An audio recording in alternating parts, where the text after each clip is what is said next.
রবিবার সোদপুর কালীতলা হরিদেবপুরে অমরদীপ সংঘ ক্লাবের উদ্যোগে হয়ে গেল বসে আঁকো প্রতিযোগিতা।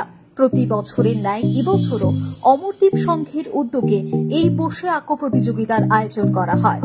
ABCD প্রতিটি গ্রুপে প্রথম, দ্বিতীয়, তৃতীয় স্থানাধিকারীদের হাতে পুরস্কারও তুলে দেওয়া হয়। অনুষ্ঠানে উপস্থিত ছিলেন 93.5 FM এর আরজে আরবি, আর্টিস্ট ভবতোষ সুতার ও মল্লিকা দাস সুতার। এছাড়াও ছিলেন অদিতি চক্রবর্তী।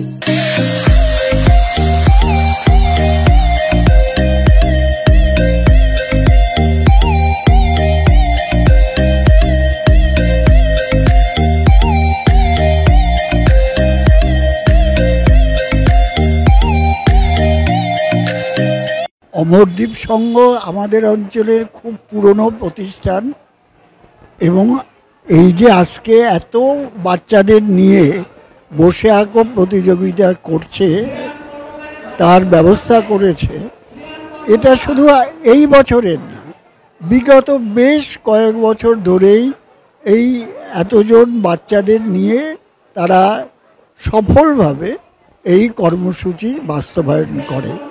এবং অমরদীপ সংঘ শুধু বসে আঁকো প্রতিযোগিতা করে সারা বছরে তা না, বিভিন্ন জনকল্যাণমূলক কাজ তারা সারা বছর ধরে করে। রক্তদান শিবির, স্বাস্থ্য শিবির, বিভিন্ন মনীষীর জন্মদিন তারা সফলভাবে পালন করে। এলাকার মানুষের আপনজন হচ্ছে অমরদীপ সংঘ। আপদে বিপদে, হাসপাতালে, শ্মশানে এই ক্লাবের ছেলেরা ঝাঁপিয়ে পড়ে। কর্মকর্তারা, বয়স্ক কর্মকর্তারা তারা নানাভাবে সাহায্য করে। কাজে অমরদীপ সংঘ আমাদের অঞ্চলে সত্যিকারের জনগণের বন্ধু হিসেবে নিজেদের প্রমাণ করতে পেরেছে এই অঞ্চলের মানুষের কাছে। ছোটবেলার কথাটা একটু মনে পড়ে যাচ্ছে, যখন জীবনে মোবাইল ফোন, স্মার্টফোন, টেনশন, চাপ, হোয়াটসঅ্যাপ, মানে ফেসবুক, সোশ্যাল মিডিয়া থেকে বাইরে বেরিয়ে রঙের ফিল্টার মানে এই ক্যানভাসে আমরা আঁকতাম বাচ্চাদের মতন বসে। তো আজকে যখন এই বাচ্চাদের দেখি তখন ওদের আমার মনে হয় যে এরকম একটা অনুষ্ঠান করা কতটা দরকার, যে বাচ্চাদের মনে সেই ক্রিয়েটিভিটি আর সেই ইমাজিনেশনটা যেটা আমাদের মনে হতো যে আর চলে যাচ্ছে, সেটা আবার ফেরত চলে আসছে। এটা থেকে ভালো কথা আর কিছু হতে পারে না। 100% দেখো, প্রত্যেক সময়ের নিজের একটা অভিশাপও থাকে, আবার একটা ব্লেসিংও থাকে। মোবাইল ফোন আজকে দিনে তোমার একটা নেসেসারি ইভিল আমি বলতে পারি। ওটা ছাড়া তো মানুষ বাঁচতে পারবে না। এটা না যে মোবাইল ফোনটা সবসময় খারাপ হয়। আগের দিন আমি যদি হারিয়ে যেতাম, আমার মা বাবা কোথায় খুঁজতো, আজকের মোবাইল ফোন আছে, লোকেশন ট্র্যাক করা যায়, তো কয়েকটা পজিটিভ জিনিসও আমরা দেখতে পারি। কিন্তু ঠিক সেই জায়গায় দাঁড়িয়ে আমি সেকশন A, B, C আর উপরে D পর্যন্ত আমি গিয়ে দেখে এসেছি। আমি এক একটা বাচ্চার মধ্যে কিন্তু একটা ফিউচারিস্টিক অ্যাম্বিশন দেখছি, যেখানে তারা টেকনোলজিটাকে ইন্টিগ্রেট করে নিজের সুন্দরভাবে আঁকছে। যেমন উপরে একটা মেয়ে আঁকছিল, পরিবারে এসে বসে আছে, মা রান্না করছে, তার হাতে একটা মোবাইল ফোন আছে। এটাও কিন্তু আজকের জীবনের একটা রিয়ালিটি। সেটাকে যে ওরা ইন্টিগ্রেট করতে পারছে আর বুঝতে পারছে, এর থেকে ভালো কিছু না। সেকেন্ড, খেলা আর আঁকা, এগুলো হচ্ছে একটা বাচ্চার অধিকার আমি বলবো। মানে it is the inbuilt right at every kid around the world. আমরা যদি এটা এনজয় করতে পারি না, তাহলে আমরা নিজের ছোটোবেলা থেকে কোনো জায়গায় মিস করছি।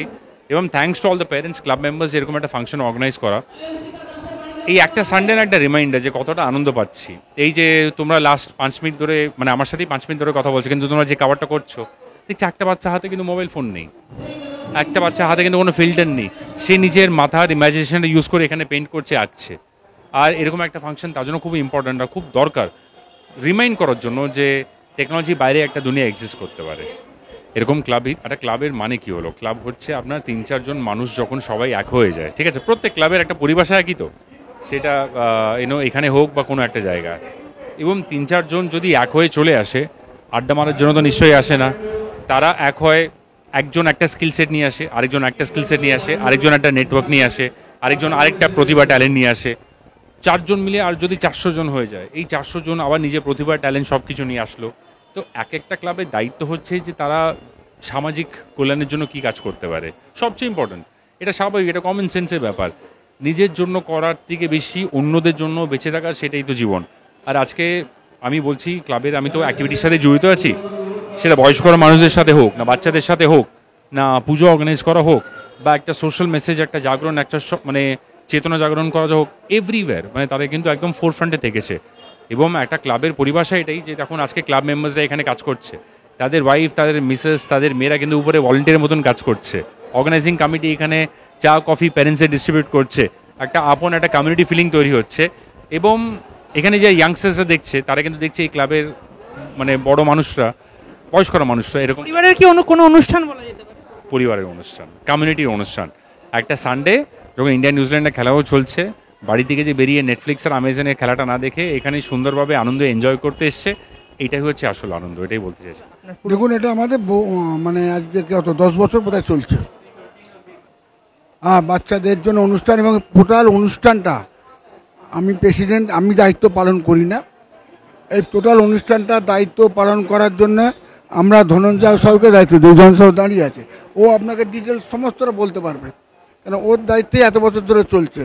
কেন ও আর্টিস্টের ব্যাপারটা খুব ভালো বোঝে। অমরদীপ সংঘ একটা সামাজিক ক্লাব, আমরা সারা বছর ধরেই সামাজিক কাজ করে থাকি। বাচ্চাদের এই বসাকা প্রতিযোগিতা, মানে স্বাস্থ্য পরীক্ষা, ব্লাড ডোনেশন, বিশেষ করে রবীন্দ্রনাথ জয়ন্তী। বাচ্চারা আমাদের বাংলায় রবীন্দ্রনাথ নজরুল বলে দুজন যে কবি ছিলেন, বাংলা যারা ভাষা সেই শেখাবার জন্য আমরা বাচ্চাদের জন্যে দীর্ঘ 35 বছর ধরে অন্তত মিনিমাম, আমি ক্লাবে আছি 43 বছর, আমরা অনুষ্ঠান করে থাকি। সবার আগে আপনারা এসছেন 24 ঘন্টা চ্যানেল, আমি আপনাকে অমরদীপ সংঘের তরফ থেকে ধন্যবাদ জানাচ্ছি, আমার অতিথিদের ধন্যবাদ জানাচ্ছি, আমার সভাপতি বসে আছেন তাকে ধন্যবাদ জানাচ্ছি। হ্যাঁ, এবং আমার বাচ্চাদের ভবিষ্যৎ জীবন উন্নত হোক, আরও ভালো হোক, ভগবানের কাছে এই কামনা করতে পারি। বলবো মানে এটা তো খুব ভালো একটা উদ্যোগ, যেটা মানে আমরা বছরের পর বছর যে করতে পারছি, এবং সকলের আশীর্বাদে চাই যেন এইটা মানে কিছু করতে পারি না পারি, সিট অ্যান্ড ডরও যে ছোটো ছোটো বাচ্চারা যে কতটা খুশি হয়। অনেক বাচ্চা আছে যারা আঁকতে পারে না, তবু পার্টিসিপেট করেছে। আমরা তাদেরকে ইনসিস্ট করছি যে এটা আঁকো বা পুরো কভার করে দিয়ে যাও। তো খুব ভালো লাগে এটা করতে, আমরা সবাই মিলেমিশে একসাথে করছি এবং চাই যেন বছর বছর করতে পারি। প্রথম কথা, বসন্তের শুভেচ্ছা সবাইকে। গরমের শুরু যেকে বলে, বসন্ত বড্ড রঙিন, বড় ভালো লাগার একটা কাল। আর এখানে বিশেষ করে বাচ্চাদের ছবির থেকে রঙিন মনে হয় না আর কিছু হতে পারে। আর এনহ্যান্সমেন্ট অফ মানে বাচ্চাদের যে ক্যারিকুলাম, এই জিনিসটা আমার মনে হয় সব থেকে বেস্ট অপশন হচ্ছে ছবি আঁকা। মনের যতটা অভিব্যক্তি ছবি আঁকার মাধ্যমে তুলে ধরা যায়, সেটা আমার মনে হয় না আর কারোর মাধ্যমে তুলে ধরা যায়। এত স্বাধীনতা থাকে, তো নিয়ম বহির্ভূত ছবি সবাই যাতে আঁকতে পারে, মানে আমি ওইটার গ্রামাটিক ব্যাকগ্রাউন্ডের বাইরে আমি নিজেও এরমভাবেই ছবি এঁকেছি কোনো সময়, যাতে নিজেদের ভিতরের এক্সপ্রেশনটা খাতায় করতে পারে, সেটা সব থেকে ভালো। এবং অমরদীপ সংঘের যে এই প্রচেষ্টাটা, তার জন্য আমি ভীষণ আনন্দিত এবং সবাইকে ধন্যবাদ যে এই ধরনের ক্যারিকুলাম সবসময় হওয়া উচিত।